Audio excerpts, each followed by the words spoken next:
நமக்கு என்ன பதவி வந்துச்சுன்னா மேலகு பிரபாகரனை சொல்றாரு, இந்த தடவை என்ன சொல்ல போறாரு, ஆமக்கரியா அரிசிக்கப்படா ஆம ஓடா ஏதாவது புது கதையா இருக்கும்னு நம்ம எதிர்பார்த்தோம். ஆனா அந்த சமத்துவங்கிற வார்த்தை சீமானுக்கு பிடிக்காதனால ஆண்கள் தனி பெண்கள் தனியா உட்கார வச்சிருக்காங்க. அது ஒரு மாற்றம். அவங்க எல்லாருமே தாவேக்க வச்சு போயிட்டாங்கன்னு நினைக்கிறேன். 18 உட்பட்ட யாருமே வரல, பெரும்பாலும் பார்க்க முடியல. சென்டர் பாயிண்ட் தமிழ்நாடு நேயர்களுக்கு வணக்கம். சென்டர் பாயிண்ட் தமிழ்நாடு சேனலை உலகம் முழுவதிலும் இருந்து அனைவரும் பாராட்டுகிறார் என்றால் அது உங்களுடைய பேர் ஆதரவில் நடந்த ஒன்றுதான். பார்க்கிற ஒவ்வொரு காணொளிகளையும் சப்ஸ்கிரைப் செய்து ஷேர் செய்தால் இன்னும் பல பாராட்டுகள் எங்களை வந்து சேரும், அது உங்களையும் சேரும். நாம் தமிழர் கட்சியின் சார்பாக திருச்சியில் ஒரு மாநாடு ஒருங்கிணைக்கப்பட்டது. அந்த மாநாட்டிற்கான மைய கரு மாற்றத்திற்கான மாநாடு. அப்ப அதுல என்ன மாற்றம் நிகழ்ந்தது அப்படின்னு நம்ம பார்க்கணும். எப்பவுமேங்க உண்மையை பேசணும். அப்படி ஏதாவது அங்க மாற்றம் நடந்ததா, மாற்றம் இருந்ததா அப்படின்னு பார்த்தா மாற்றம் இருந்தது உண்மை. நம்ம அதை மறுக்க கூடாது. என்ன மாற்றம் அப்படின்னு நீங்க கேட்கலாம். இப்ப நாம் தமிழர் கட்சி ஆரம்பிச்சதிலிருந்து இன்று வரை நாம் தமிழர் கட்சி நடத்திய மாநாடுகள், பேரணிகள், பொதுக்கூட்டங்கள் இவைகளெல்லாம் ஒப்பிட்டு பார்க்கையில் இந்த மாநாடுங்கிறது, அந்த மேடை அமைப்புங்கிறது மிக பிரம்மாண்டமா இருந்தது. அதை நம்ம மறுப்பதற்கு இல்லை. ஏன்னா கடந்த நவம்பர், டிசம்பர், ஜனவரி மாதத்தை, அந்த நவம்பர்ல இருந்து இந்த மாதிரி பிப்ரவரியில நாங்கள் ஒரு மாநாடு கூட்ட போறோம் அப்படின்னு சொல்லி செந்தமிழன் சீமான் அவர்களும் அதனுடைய முன்னணி பொறுப்பாளர்களும் காணொளி வாயிலாக திரள் நிதி திரட்டினாங்க.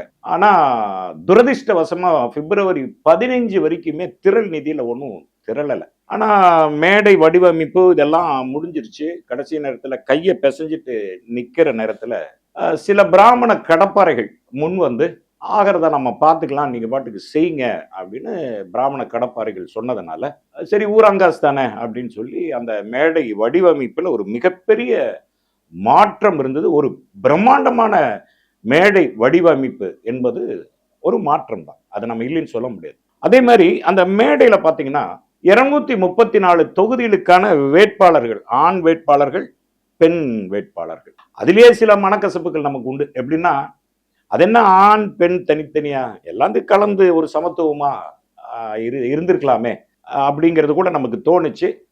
ஆனா அந்த சமத்துவங்கிற வார்த்தை சீமானுக்கு பிடிக்காதனால ஆண்கள் தனி பெண்கள் தனியா உட்கார வச்சிருந்தாங்க. அது ஒரு மாற்றம் தான். அதுக்கு பிறகு பாத்தீங்கன்னா சரி 234 வேட்பாளர்களை அறிவிச்சிட்டாங்களே, இது ஒரு மிகப்பெரிய மாற்றம் தானே அப்படின்னு நம்ம சிந்திச்சு பார்க்கும் பொழுது அல்லது கள நிலவரத்தை பார்க்கும்போது என்னாச்சுன்னா 234 வேட்பாளர்கள் வரல. 112 பேர் தான் வந்திருந்தாங்க. அப்ப 112 சேர்கள் காலியா இருக்கும்ல. அதனால விழா ஏற்பாட்டாளர்கள் என்ன பண்ணாங்க, வந்தவனுக்கெல்லாம் ஒரு துண்டை போட்டு நீ அந்த சேர்ல உட்காரு, நான் அந்த சேர்ல உட்காருன்னு திருச்சியை மையமா வச்சு இருக்கிறவங்கள வேற வேற சேர்ல உட்காண்டாங்க. அதுல மணப்பாறைக்கார ஒருத்தர் கேட்கிறான்னா, என்னோட தொகுதி திருநெல்வேலியாச்சு, என்ன கொண்டு போய் மணப்பாறையில உட்கார வைக்கிறீங்க அப்படின்னா, அட உட்காரியா, எல்லாமே மாறுதலுக்கு உட்பட்டதுதான் அப்படின்னு சொல்லி திருச்சியை மையமா இருக்கிற நண்பர்களை அந்தந்த சேர்ல உட்கார வச்சாங்க. ஆக 234 தொகுதிக்கு 112 வேட்பாளர்கள் தான் வந்திருந்தாங்க. அது ஒரு மாற்றம் தான். அதே மாதிரி மின் விளக்குகள், இதெல்லாம் அந்த பிரம்மாண்டங்கள் அப்படிங்கிறது நாம் தமிழர் கட்சியை பொறுத்த அளவுக்கு இது ஒரு மிகப்பெரிய மாற்றம் தான். அதை மறுப்பதற்கு இல்லை. அதே மாதிரி கூட்டத்தை பார்க்கும்போது பொதுவாகவே நாம் தமிழர் கட்சி கூடுகிற கூட்டங்களோ மாநாடுகளோ பார்த்தீங்கன்னா 18 வயதுக்கு உட்பட்ட மாணவ மாணவிகள் நிறைய பேர் வருவாங்க. அவங்களுக்கு ஓட்டுரிமை இருக்கு, ஆனா வருவாங்க. இந்த தடவை அது மிஸ்ஸிங். அவங்க எல்லாருமே தாவேக்காவுக்கு போயிட்டாங்கன்னு நினைக்கிறேன். அந்த 18 உட்பட்ட யாருமே வரல, பெரும்பாலும் பார்க்க முடியல. அது ஒரு மாற்றம் தான். அப்போ வந்தவங்கள்ல யார் அதிகமா இருந்தாங்கன்னு பாத்தீங்கன்னா இந்த தடவை ஒரு பெரிய மாற்றம் என்னன்னா, நாம் தமிழருக்கு வந்ததுல நாம் தமிழர் கட்சி பாதி பேரு, மீதி பார்ப்பனர்கள் அதிகமா இருந்தாங்க. ஏன்னா திருச்சிங்கும் போது பாத்தீங்கன்னா ஸ்ரீரங்கம், குளித்தலை, மண்ணச்சநல்லூர், உப்பிலியாபுரம் இங்கெல்லாம் பிராமணர்கள் அதிகம். அதனால பிராமணர்கள் இப்போ ஒரு 1/4 விழுக்காடு பிராமணர்கள் வந்திருந்ததை பார்க்க முடிஞ்சது. அது ஒரு மாற்றம் தான். வந்ததுல ஒரு மயிலாப்பூரை சேர்ந்த ஒரு பிராமணர் தெளிவா சொல்லிட்டாரு. என்னன்னா, இந்த திராவிட அரசியல வேற இருக்கணும்னா பிராமண அரசியல் தான் சரியா வரும், அதற்காக தான் நான் இந்த மாநாட்டுக்கு வந்திருக்கேன் அப்படின்னு காணொலி வாயிலாவும் பேசிட்டாரு. அது ஒரு மாற்றம் தான். அதுக்கப்புறம் பாத்தீங்கன்னா 100 கழிவறைகள், தண்ணீர் வசதி செய்யப்படவில்லை என்றாலும் கூட கழிவறை கட்டியிருந்தாங்களா, அது முக்கியம் இல்லையா? அப்ப தண்ணீர் வசதி செய்யப்படாத 100 கழிவறைகள், அது ஒரு மாற்றம் தான். அதுக்கப்புறம் பாத்தீங்கன்னா கலை நிகழ்ச்சிகள். பொதுவாகவே நாம் தமிழர் கட்சியினுடைய கலை நிகழ்ச்சி, அவரு இயக்குனர் சீமான் வந்து ஒரு இயக்குனர்ல, அதனால அந்த வடிவமைப்பு சரியா இருக்கும் கடந்த காலங்கள்ல. இந்த தடவை பாத்தீங்கன்னா கலை நிகழ்ச்சி நடத்துனதெல்லாம் உப்புக்கு சப்புன்னு ஒண்ணும் இல்லாம இருந்தது. எல்லாருமே வாசிக்கிறத பார்த்தா அட்வான்ஸ் வாங்கிட்டோம், முழு பணம் வந்து சேருமா சேராதாங்கிற டவுட்லயே வாசிச்ச மாதிரி இருந்துச்சு. அதனால கலை நிகழ்ச்சி சொதப்பலா இருந்தது. அது ஒரு மாற்றம் தான், அதை மறுப்பதற்கு இல்லை. இதுதான் வடிவமைப்பு, கூட்ட வடிவமைப்புகள். சரி, மேடைய பாபா, மேடையில வந்து அண்ணன் சீமான் வந்து உரையாற்ற வந்தார். பொதுவாகவே சீமான்னா அந்த வீராவேசமா பேசுவாரு, ஆக்ரோஷமா பேசுவாரு, நிறைய இந்த ஆமக்கறி அரிசி கப்பல் இதெல்லாம் நிறைய சொல்லுவார்ல கதைகள். அந்த மாதிரி கதைகள் எல்லாம் பேசல. இந்த தெருவு ஒரு பெரிய மாற்றம் என்னன்னா, இந்த அந்நியன் படம் பார்த்துருக்கீங்கல்ல, அந்த அந்நியன் படத்துல விக்ரம் 3 கேரக்டர்ல வருவாரு. அம்பின்னு ஒரு கேரக்டர், ரெமோன்னு ஒரு கேரக்டர், அந்நியன் ஒரு கேரக்டர், 3 கேரக்டரா வருவார். அது மாதிரி மேடையில சீமான் 3 கேரக்டரா மாறினதை நம்மளால பார்க்க முடிஞ்சது. முதல் கேரக்டர் என்னன்னா தமிழாசிரியர் கேரக்டர். தமிழாசிரியர் பொதுவாகவே பேசும்போது பார்த்தீங்கன்னா பாரதிதாசன் கவிதைகள், பாரதியார் கவிதைகள், நாமக்கல் கவிஞர் கவிதைகள், பட்டுக்கோட்டையருடைய பாட்டுகள், மறைந்த முத்துக்குமார் எழுதின பாட்டுகள், இதையெல்லாம் தொகுத்து தன்னுடைய உரையில தொகுத்து, தன்னுடைய உரையெல்லாம் தமிழாசிரியர் மாதிரி தமிழ் சொல்லி கொடுத்துட்டு இருந்தாரு. இப்படி எல்லாம் இருந்தது, தமிழ் இப்படி பண்பாட்டு மொழி, கலாச்சார மொழிங்கிறத தமிழாசிரியர் போல் நடத்திட்டு இருந்தாரு. வந்திருந்த கூட்டங்களுக்கு என்னன்னா கைதட்டல் ஒண்ணும் எழல, அதை ரசிக்கல, அப்படியே பார்த்துட்டு இருந்தாங்க. அதை மேடையில இருந்து கவனிச்ச தமிழாசிரியர் கேரக்டர் சீமான் என்ன பண்ணாருன்னா டக்குன்னு அப்படியே ஜம்ப் பண்ணி நம்மாழ்வாரா மாறிட்டார். அந்த கேரக்டர் நம்மாழ்வார் மாதிரி. இப்ப நம்மாழ்வாரா மாறணும்னா என்ன எடுத்து விட்டாருன்னா பச்சரிசி, பாயாசம், வரகரிசி, குறும்பரிசி, கொலக்கட்டை, பால் கொலக்கட்டை, இதை இந்த வரிசைகள்லாம் எடுத்து விட்டு கேழ்வரகு சாப்பிட்டா, கம்பு சாப்பிட்டா, சோளம் சாப்பிட்டா, சாப்ட்வேரா இருந்தாலும் நீங்க சாப்பிட்டு தான் போகணும் அப்படிங்கிற மாதிரி இயற்கையில உள்ள பூந்து மண் வளம், கனிம வளம், ஆற்று வளம், மண், அது மாதிரி வளங்கள் நம்மாழ்வாரா கேரக்டரா மாறி அடிச்சு நொறுக்கிட்டே இருந்தாரு. அதுக்கும் கூட்டம் ஒன்றும் ரெஸ்பாண்ட் பண்ணல, ரியாக்ஷன் இல்லை, ஒன்றும் சரியா வரல. அதுக்கப்புறம் என்ன பண்ணாரு, இது என்னடா எதுக்குமே ரெஸ்பாண்ட் பண்ண மாட்டேங்கிறாங்க, கை தட்ட மாட்டேங்கிறாங்க, ஒருவேளை நம்ம பேசுறது புரியலையா அப்படின்னு யோசனை பண்ணாரு. ஒரு க்ஷணம் அப்படி யோசனை பண்ணிட்டு, அவருக்கு எப்பவுமே கைதட்டல் எதுல கிடைக்கும், ஈழத்தை பத்தி பேசினாதான் கைதட்டல் கிடைக்கும், விசில் பறக்கும். அப்படியே ஜம்ப் பண்ணி மாறினாரு. அப்பாடா சீமான் பேச போறாரு அப்படின்னு நம்மளும் கவனிச்சுட்டு இருந்தா டக்குன்னு அவர் சாட்டை துரைமுருகன் ஆயிட்டாருங்க. சாட்டை துரைமுருகன் மாதிரி பேச ஆரம்பிச்சிட்டாரு. ஒரிஜினல் சீமானே நேத்து இல்ல, சாட்டை துரைமுருகன் மாதிரி பேச ஆரம்பிச்சிட்டாரு. சாட்டை துரைமுருகன் பாத்தீங்கன்னா அப்படி அவுத்து விடுவாரு, ஒரே பிளாக்களா இருக்கும், நக்கலா இருக்கும், நையாண்டியா இருக்கும், ஆக்கப்பூர்வமா எதுவுமே இருக்காது. டக்குன்னு சீமான் என்ன பண்ணாரு, சாட்டை துரைமுருகன் மாதிரி அந்த கேரக்டருக்குள்ள பூந்து அடிச்சு நொறுக்க ஆரம்பிச்சாரு. என்ன நொறுக்குனாருன்னா, சரி அரசியல் ஏதாவது பேசுவாரு அப்படின்னு நம்மளும் கொஞ்சம் கூர்ந்து கவனிச்சுட்டு இருந்தோம். அரசியலை தொட்டாரு. எப்படி தொட்டாருன்னா, அதிமுகவும் திமுகவும் வேற வேற கட்சியில, ஒரே கட்சி தான், இல்ல ஒன்றும் பெரிய மாற்றம்லாம் ஒன்றும் கிடையாது அப்படின்னாரு. அதே மாதிரி ஒன்றியத்துல பாஜகவும் காங்கிரஸும் வேற வேற கட்சியில, அது ஒரே கட்சி தான் அப்படின்னாரு. ஒன்றும் என்னன்னா ஒரு ரியாக்ஷனே இல்லாம உட்காந்துட்டு இருந்தாங்க. எதனாலங்கிறது தெரியல. அவரும் குரலை உயர்த்தி பார்க்குறாரு, கம்மி பண்ணி பார்க்குறாரு, பல வித்தைகள்லாம் செஞ்சு பார்க்குறாரு. கைதட்டல் ஒன்றும் பெருசா இல்லை, விசில் சத்தமும் இல்லை. சரி இங்கதான் இப்படி இருக்குன்னா மேடைக்கு பின்னால் இருக்கிறவங்களாவது கைதட்டுவாங்க, ரசிப்பாங்கன்னு பார்த்தா அவங்களும் இப்படியே பார்த்துட்டு இருக்கிறாங்க. ஒன்றும் எப்படா முடிப்பாரு அப்படிங்கிற மாதிரி தான் பார்த்துட்டு இருந்தாங்க. அப்போ சாட்டை துரைமுருகனா மாதிரி அரசியலை தொட்ட அந்த சீமான் என்ன பண்ணார்னா ஒரு விஷயத்த தெளிவா சொன்னார். என்ன சொன்னார்னா, எவ்வளவு படிச்சிருந்தாலும் சரி, நீ ஐஏஎஸ் படிச்சிருந்தாலும் சரி, ஐபிஎஸ் படிச்சிருந்தாலும் சரி, பொறியாளருக்கு படிச்சிருந்தாலும் சரி, டாக்டருக்கு படிச்சிருந்தாலும் சரி, உனக்கு ஆடு மேய்க்கிற தொழில், மாடு மேய்க்கிற தொழில், பால் பண்ணை தொழில், பருத்தி தொழில், பனைமர தொழில், இது எல்லாம் தான் நான் அரசுடைமை ஆக்குவேன். நீ எவ்வளவுதான் கலெக்டருக்கு படிச்சுட்டு இருந்தாலும் ஆடுதான் மேய்க்கணும், ஐபிஎஸ் படிச்சிருந்தாலும் மாடு தான் மேய்க்கணும், பொறியாளருக்கு படிச்சிருந்தாலும் பண்ணி தான் மேய்க்கணும், இல்லது வேற உயர் படிப்பு படிச்சிருந்தாலும் நீ வந்து பனைமரம் ஏறி தான் குழப்பம் நடத்தணும், இதையெல்லாம் நான் வந்து அரசுடைமை ஆகிருவேன் அப்படின்னாரு. அதே மாதிரி கல்வி பத்தி பேசினார். என்ன பேசினாருன்னா, இன்னைக்கு திமுக அரசு போட்டுட்டு இருக்கிற உப்புமாவெல்லாம் கட் பண்ணிடுவேன், காலை உணவே கிடையாது, அதுக்கும் பதிலாக பள்ளிக்கூடத்துக்கு முன்னாடி 5-6 கடையை கட்டுவேன், முல்லை மருதம் நெய்தல் பாலை அப்படின்னு ஒவ்வொரு கடைக்கு ஒரு பேர் வச்சு, ஒரு கடையில் மாட்டுப்பால், இன்னொரு கடையில் ஆட்டுப்பால், இன்னொரு கடையில் பன்னிப்பால், இன்னொரு கடையில் கழுதப்பால், இன்னொரு கடையில் பருத்திப்பால். குழந்தைக்கு எந்த பால் வேணுமோ அந்த பாலை குடிச்சிட்டு போய் படிக்கலாம். உப்புமா கிடையாது, காலை உணவு கட்டு. அப்புறம் மத்தியான உணவுக்கு என்ன பண்ணுவாருன்னா, வரகரிசி, கேழ்வரகு, சோளம், கம்பு இதில் எல்லாம் கிண்டி களி மாதிரி வச்சிருவேன், குழந்தைங்க வந்து சாப்பிட்டு படிக்கலாம் அப்படின்னு கல்வியில் ஒரு மிகப்பெரிய புரட்சியை சொன்னார். ஸோ அவரை பொறுத்தளவுக்கு அவர் ஆட்சிக்கு வந்தாருன்னா டாக்டர் கிடையாது, பொறியாளர் கிடையாது, மற்ற உயர் படிப்பெல்லாம் கிடையாது, ஆராய்ச்சி படிப்பெல்லாம் கிடையாது. அப்போ ஏன் வந்து தமிழ் சமூக பிள்ளைகளை வந்து ஆடு மாடு மேய்க்கிறது இந்த மாதிரி தொழிலுக்கு விடுறாரு? அப்ப அதையெல்லாம் கவனிக்கிறது யாரு? டாக்டர் கவனிக்கிறது யாரு? இன்ஜினியரா இருக்கிறது அவங்க எல்லாம் பிராமணர்கள் தான் இருப்பாங்க. அவரு யாருக்கு சப்போர்ட்? அவங்களுக்கு தானுங்க. அப்போ டாக்டர்களா யார் வருவாங்க? அவரு நேசிக்கிற அல்லது சுவாசிக்கிற அவரால் யாரால் பிழைப்பு நடத்துகிறதோ அவங்க சமுதாயம் தான் வந்து டாக்டருக்கு படிக்கணும், அவங்க தான் இன்ஜினியர் ஆகணும், அவங்க தான் கலெக்டர் ஆகணும், அவங்க தான் எஸ்பி ஆகணும், அவங்க தான் உயர் பதவியில் இருக்கணுமே ஒழிய தமிழ் சமூகத்தில் இருக்கிற இந்த பிள்ளைங்க வந்து ஆடு மேய்க்கணும், மாடு மேய்க்கணும், பருத்தி பயிரிடணும், பட்டு நூல் நெய்யணும், பனைமரம் ஏறணும், தென்னை மரம் ஏறணும், இந்த மாதிரி தொழில்கள்லாம் நான் வந்து தயார்படுத்துவேன், அதுக்கான கல்லூரிகளை நான் ஏற்படுத்துவேன் அப்படின்னு. அப்ப இந்த உட்காந்துட்டு இருக்கிற பசங்கள்லாம் அவங்களும் கொஞ்சம் படிச்சிருப்பாங்கன்னு நினைக்கிறேன். அவங்க என்னடா ஏஐ தொழில்நுட்பம் வந்துருச்சு, இந்த நேரத்தில் நம்மளை கம்பு போட சொல்றாரு, ராகி போட சொல்றாரு, பனைமரம் ஏற சொல்றாரு அப்படின்னு அதுக்கும் ரியாக்ஷன் பண்ணலை. என்னடா கூட்டமே ஒரே ஒரு இதாவே இல்லாம இருக்கே அப்படின்னு பார்த்தா, வழக்கமாவே அவர் வந்து நமக்கு முன்னோர்களா இருக்கிற பெரியார, பேரறிஞர் அண்ணாவை, முத்தமிழ் அறிஞர் டாக்டர் கலைஞரை இவங்களெல்லாம் வம்புக்கு இழுப்பாரு.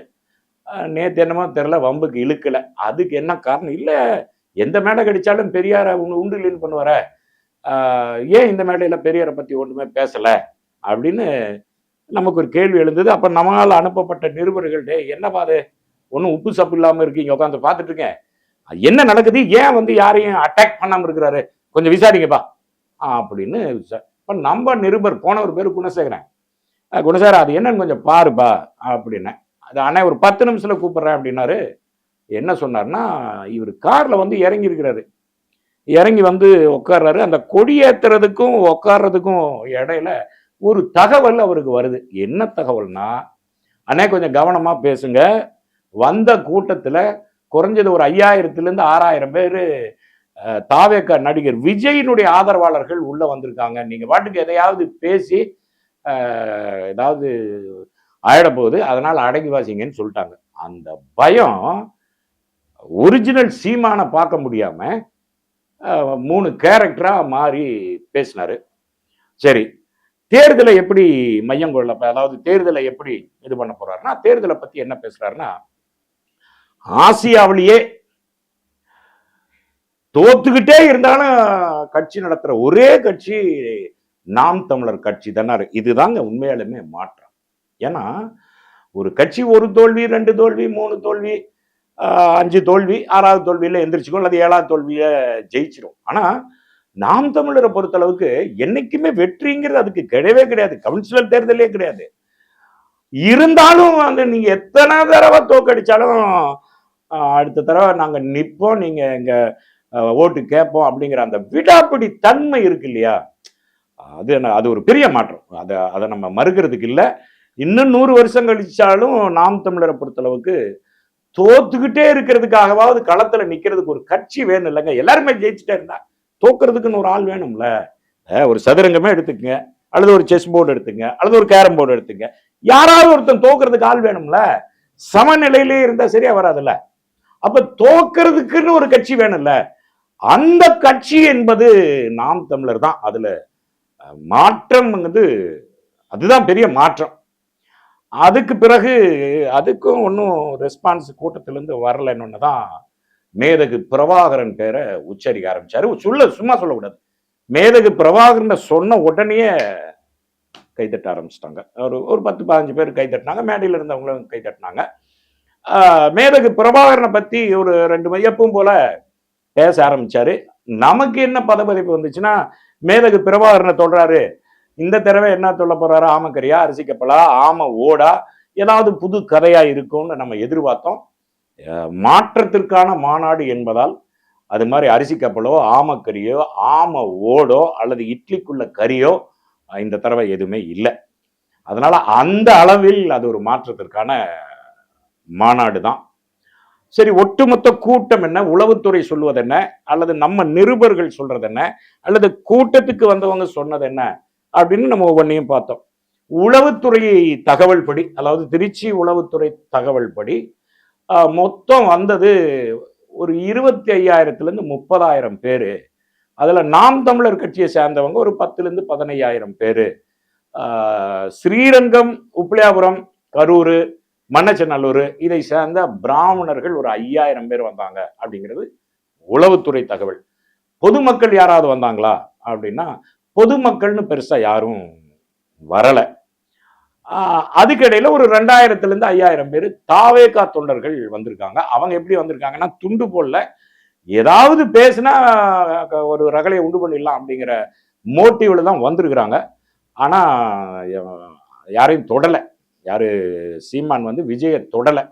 ஆனா ஒண்ணு மட்டும் தெரியுது. எப்படி தெரியுதுன்னா, சாதாரணமா விஜய் இப்ப கரூருக்கு போறாரு, அல்லது திருச்சிக்கு போறாரு, நாகப்பட்டினம் போறாரு, அல்லது பெருந்துறை போறாரு அப்படின்னா, ரோட்ல நிற்கும் போதே பல்லாயிரக்கணக்கான பேர் கூடுறத நம்ம கண்ணால பாக்குறோம். காணொலி இருக்குல்ல, அதெல்லாம் ஓட்டா மாறுதா இல்லையா அது அப்புறம். ஆனா கூட்டம் கூடுது இல்ல. விஜய் வரவிற்கு பின் நாம் தமிழர் கொஞ்சம் சொரத்து சுத்தமாவே க்ளோஸ் ஆயிருங்கிறது தான் உண்மையும் கூட. விஜய் பொறுத்தளவுக்கு ஒரு மாஸ் ஹீரோ. அவருக்கு வர்ற கூட்டம் ஓட்டா மாறுதா மாறலையாங்கிறது தேர்தலில் வச்சுக்குவான். ஆனா நாம் தமிழர்ல இருந்த அந்த 18 வயதுக்கு உட்பட்ட ஓட்டுரிமை இல்லாத 90 விழுக்காடு தாவேகாவுக்கு போயிட்டாங்க அப்படிங்கிறதுக்கான மாற்றம் இந்த கட்சியில நம்ம பார்க்க முடிஞ்சது. ஒட்டு மொத்தமா பார்க்கும்போது மாற்றத்திற்கான மாநாடு நமக்கு என்ன சொல்லுதுன்னா, மேடையில ஒரு மாற்றம் இருந்தது, கூட்டத்துல ஒரு மாற்றம் இருந்தது, சீமானுடைய ஒரிஜினல் பேச்சுல ஒரு மாற்றம் இருந்து அந்நியனா மாறி இருந்தாரு. நாம் தமிழரா இருக்கிற தம்பிமார்களுக்கு கூட ஒரு பூஸ்டப் இல்ல அப்படிங்கிற மாற்றம் நிகழ்ந்திருக்கிறது அப்படிங்கிறது தான் உண்மை. ஆக இது மாற்றத்திற்கான மாநாடா ஏமாற்றத்திற்கான மாநாடா அப்படிங்கிறத நாம் தமிழர் தம்பிகள் தான் சொல்லணும். இப்ப நம்ம பார்வை பொறுத்தவரை எப்படி இருந்ததுன்னா, வெகு நாள் திட்டமிட்டு தீட்டி கொண்டிருக்கிற ஒரு மாநாடு. அதனால எப்படி பார்த்தாலும் ஒரு 50,000 பேர் அல்லது 1,00,000 பேர் திரள்வாங்க அப்படின்னு கூட நம்ம எதிர்பார்த்தோம். ஆனா எதிர்பார்த்ததுக்கு மிக மிக குறைவா ஒரு 25,000 பேர் தான் வந்திருந்தாங்க. அப்புறம் அதுல முக்கியமானது 1.25 லட்சம் சேர் போட்டிருந்தாங்க. அப்போ 1.25 லட்சம் சேர்னா 1.25 லட்சம் பேர் வந்திருக்கணும்ல. எதுக்கு ஒரு 20,000 30,000 பேர் தான் வந்திருக்காங்க, எதுக்கு 1 லட்சம் சேர் அப்படின்னா, நாம் தமிழர்களுடைய மாற்றம் அந்த அந்த சிந்தனை இருக்குல்ல, அதை நம்ம பாராட்டணும். எப்படின்னா 3-3:30 மணிக்கு ஆரம்பிக்குது, 8-8:30 வரைக்கும் போகும், ஏறக்குறைய 5 மணி நேரம். 5 மணி நேரம் ஒரு சேர்ல உட்காந்து காலை தொங்க போட்டுக்கிறது கொஞ்சம் கஷ்டம் இல்லையா?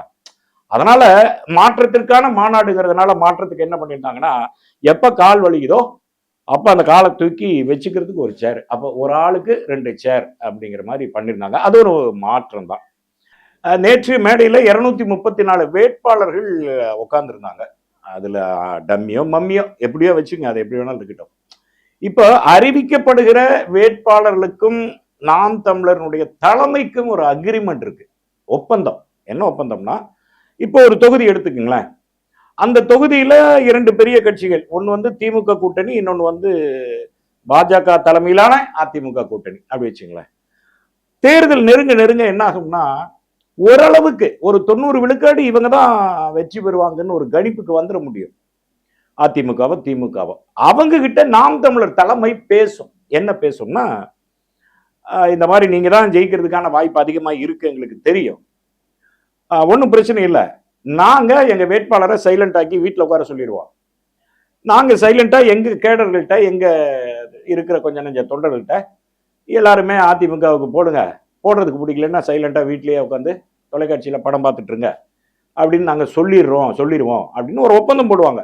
அது திமுக கிட்டையும் போடுவாங்க, அதிமுக கிட்டையும் போடுவாங்க. அந்த அந்த ஊர்ல எது செல்வாக்கோ அதுக்கு ஒரு 10 லட்சமோ 20 லட்சமோ கைமாறுதுன்னு வச்சுக்கங்களேன். அந்த வாங்குகிற இப்ப ஒரு 10 லட்சத்தை கணக்கிட்டுங்க. இப்ப அதிமுக வந்து சரி 10 லட்சம் கொடுக்குறங்க, உங்க வேட்பாளரை சைலண்டா வீட்டில் உட்கார சொல்லுங்க, அதே மாதிரி இருக்கிற கொஞ்சம் நெஞ்ச தொண்டர்கிட்ட சொல்லி டிவியில படம் பார்த்துட்டு இருங்க, இல்லது எங்கேயா போங்க, ஓட்டு போகாதீங்க, அல்லது அதிமுகவுக்கு போடுங்க, இப்படி ஏதாவது ஒண்ணு சொல்லி கரெக்ட் பண்ணிடுவாங்க. இந்த ஒரு 10 லட்சத்துல வேட்பாளருக்குன்னு ஒரு 2 லட்சம், அப்புறம் அந்த தொண்டர்கள் இருப்பாங்களா அவங்களுக்கு ஆளாளுக்கு கொஞ்சம் ஒரு 2 லட்சத்தை பிரிச்சு கொடுத்துட்டு மீதி 6 லட்சத்தை தலைமைக்கு அனுப்பிச்சிடணும். இதுதான் ஒப்பந்தம். இது 10 லட்சமா இருந்தா 6 லட்சம் தலைமைக்கு வரும், 20 லட்சமா இருந்தா 12 லட்சம் தலைமைக்கு வரும். எப்படி பார்த்தாலும் 10 லட்சம் தலைமை, ஒரு தொகுதிக்கு 10 லட்சம்ங்கிறது ஒப்பந்தத்தின் அடிப்படையில் நடக்கும். இது ஒரு மிகப்பெரிய மாற்றம்.